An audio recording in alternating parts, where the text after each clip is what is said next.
Pada hari ulang tahun Palembang TV yang ke-18 tahun, manajemen Palembang TV dan perwakilan karyawan dan presenter membagikan kebahagiaan ke panti-panti asuhan yang berada di sekitaran kantor Palembang TV, yaitu Panti Asuhan Peduli Kasih yang berada di Jalan Dwi Kora 2. Dalam kunjungannya, manajemen Pal TV membagikan makanan, bahan sembako, dan uang tunai untuk anak-anak di panti asuhan.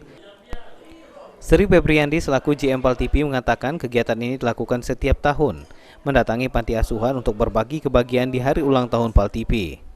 Di panti asuhan kami dari Pal TV sudah utang ke 18, semoga di 18 tahun ke depan kami ingin lebih baik lagi, lebih baik dari yang lain, dan diharapkan program-program kami bisa diterima oleh masyarakat Palembang di mana Pal TV sudah Sumsel.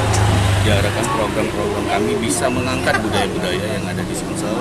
Terus juga di momen ini juga kami berbagi kasih, dan diharapkan dengan apa yang kami berikan kepada adik-adik kami semoga bermanfaat, dan diharapkan Kedatangan Pal TV ini disambut syukur oleh pihak pengelola panti asuhan. Diharapkan Pal TV semakin jaya ke depan, sukses dan dicintai masyarakat Sumsel.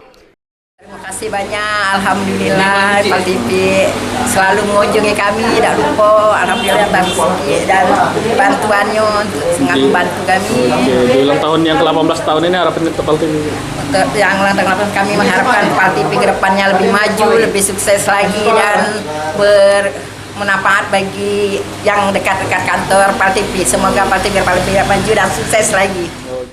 Pal TV sendiri di setiap ulang tahunnya selalu rutin membagikan kebahagiaan dengan sejumlah anak panti yang ada di Palembang, khususnya sekitar kantor Pal TV.